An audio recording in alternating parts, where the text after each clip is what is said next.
Hello everyone, welcome to the channel. आज की हमारी जो क्लास है इसमें हम लोग अर्थक्वेक से रिलेटेड सभी इंपॉर्टेंट फैक्ट्स को डिस्कस करने वाले हैं। और हाल ही में जो भूकंप आया है म्यांमार में 7.7 इंटेंसिटी का भूकंप है, रिक्टर स्केल पर दर्ज किया गया है। इसके बारे में भी डिस्कस करेंगे। कौन सा ऑपरेशन चलाया है भारत ने म्यांमार की मदद के लिए, ये सभी पॉइंट्स आगे आने वाले एग्जाम्स के लिए हेल्पफुल रहेंगे। सबसे पहले हम लोग डिस्कस करते हैं कि भूकंप क्या होता है। What is earthquake. अर्थक्वेक की अगर बात करें तो हमारी पृथ्वी जो है उसमें जो ऊपर भूपर्पटी होती है उसमें तनाव ऊर्जा के अचानक मुक्त होने की वजह से जो कंपन होता है उसको ही भूकंप कहा जाता है। ये एक प्राकृतिक घटना होती है। पृथ्वी की जो पपड़ी होती है उसके भीतर का बिंदु जहाँ भूकंप उत्पन्न होता है उसे फोकस कहते हैं या फिर हाइपोसेंटर कहा जाता है, या इसे भूकंपीय फोकस कहा जाता है। आप इसको तस्वीर में देख सकते हैं, ये है हाइपोसेंटर या फिर इसे फोकस कहते हैं। ओके, ये आमतौर पर पृथ्वी की पपड़ी में 6 किलोमीटर की गहराई में स्थित होता है। जैसे ये हमारी अर्थ है, इसकी ये ऊपर की परपटी है, इससे नीचे इसकी जो डेप्थ होती है वो लगभग 6 किलोमीटर के अराउंड होती है। इससे ज़्यादा या कम भी हो सकती है। पृथ्वी की सतह पर फोकस के ऊपर लंबवत बिंदु को क्या कहते हैं? उपकेंद्र कहा जाता है। इन सभी पॉइंट से रिसेंटली एग्जाम्स में क्वेश्चन देखने को मिले हैं। पृथ्वी की सतह पर फोकस के ऊपर जो लंबवत बिंदु होता है उसको उपकेंद्र कहा जाता है। इंग्लिश में इसे एपिसेंटर कहते हैं।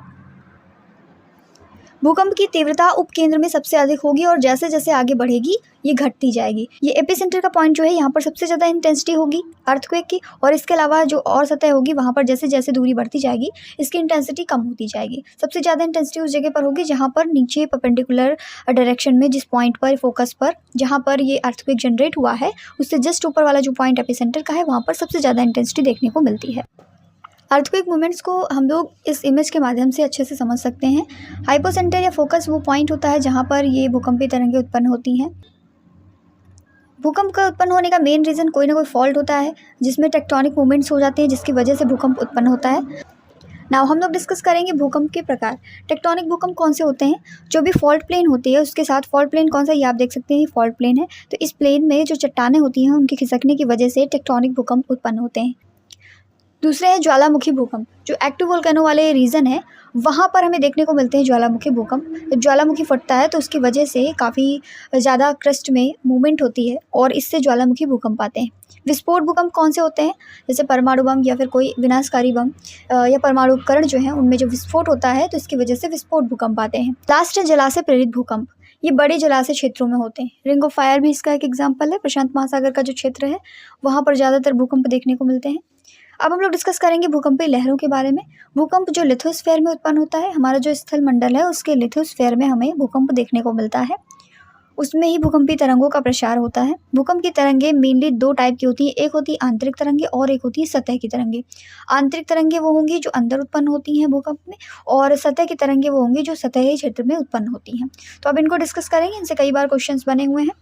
सिस्मिक वेव्स यानी भूकंपीय तरंगों को हम लोग किस तरीके से यहाँ पर डिवाइड करते हैं, आइए जानते हैं। भूकंपीय तरंगों को यहाँ पर दो टाइप से डिवाइड किया गया है। एक तो होती है बॉडी वेव्स यानी कि आंतरिक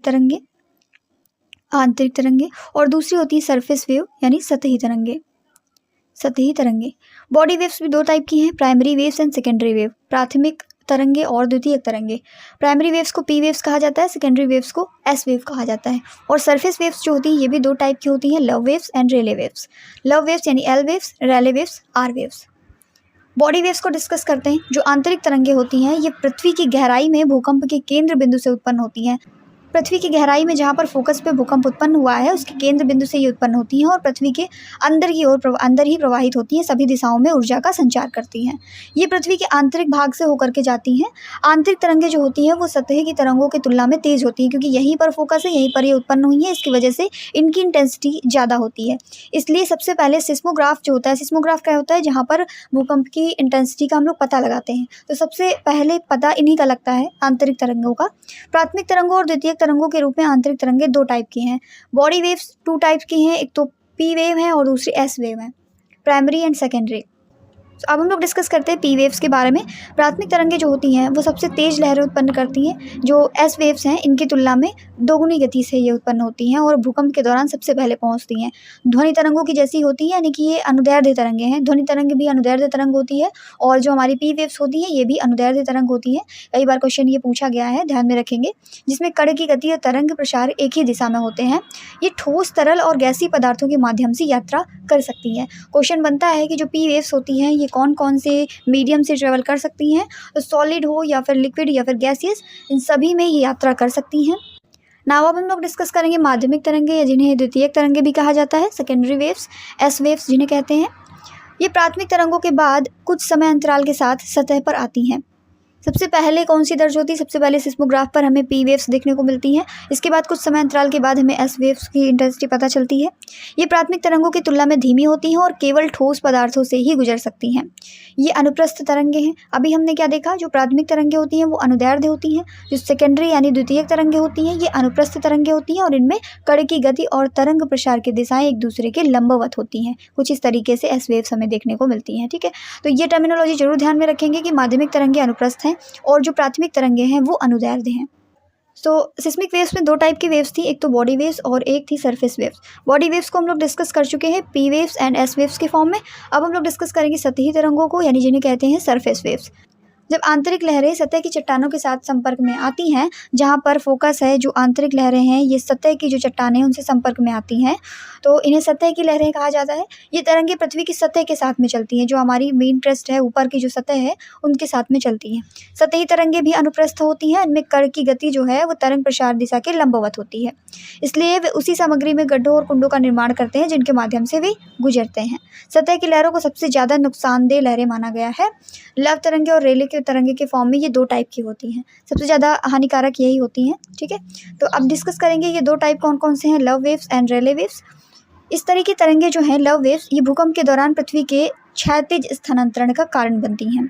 आंतरिक तरंगों की तुलना में बहुत धीमी होती हैं, लेकिन रेले की तुलना में तेज होती हैं।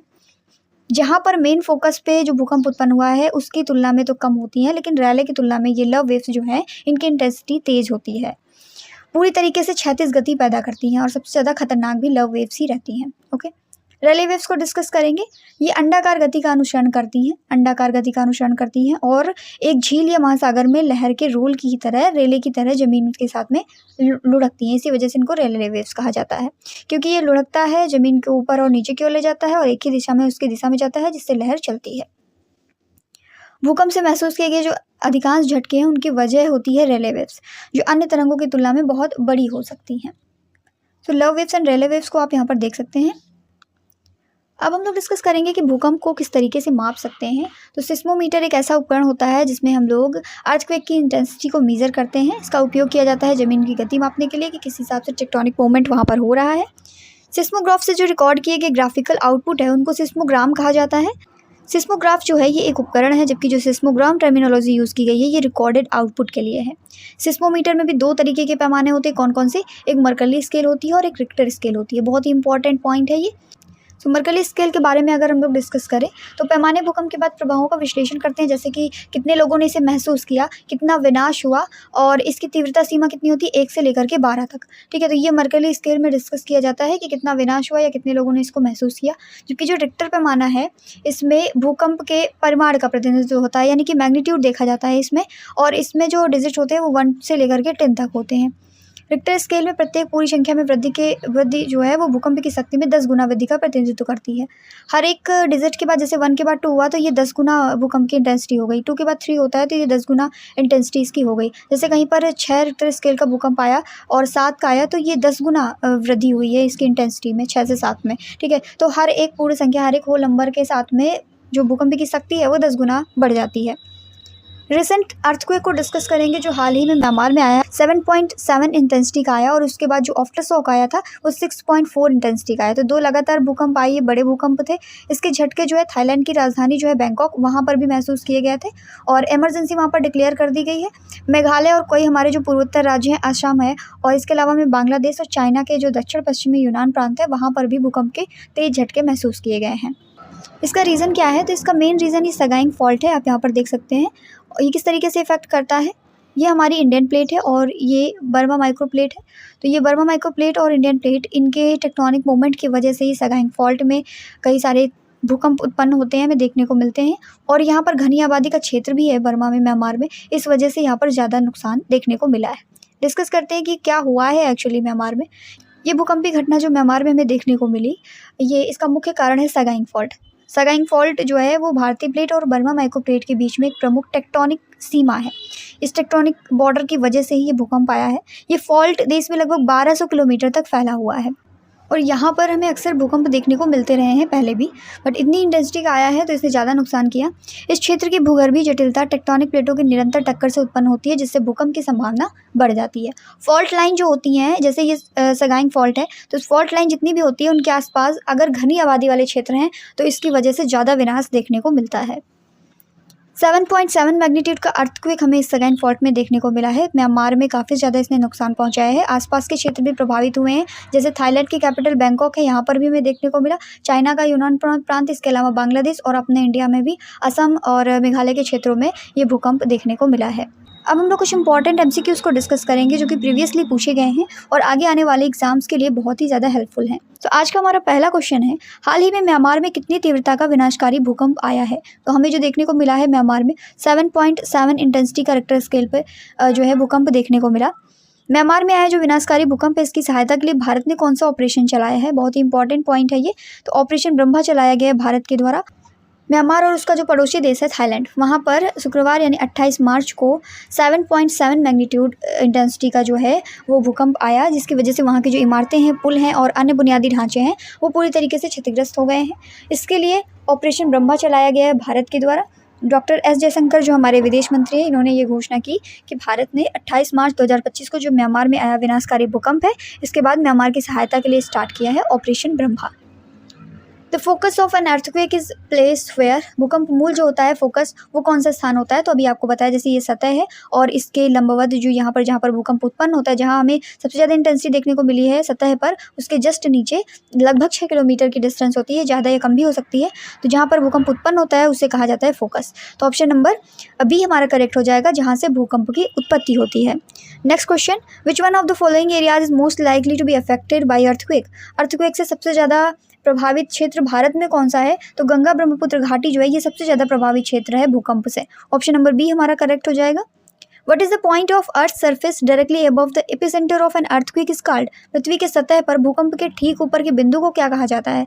तो इसको उत्केंद्र या एपिसेंटर कहा जाता है। ठीक है, ये पॉइंट आप देख सकते हैं, जहाँ पर फोकस है, जहाँ पर भूकंप उत्पन्न हुआ है, इसके जस्ट ऊपर परपेंडिकुलर डायरेक्शन में जो सतह पर पॉइंट होता है, इसको कहा जाता है एपिसेंटर।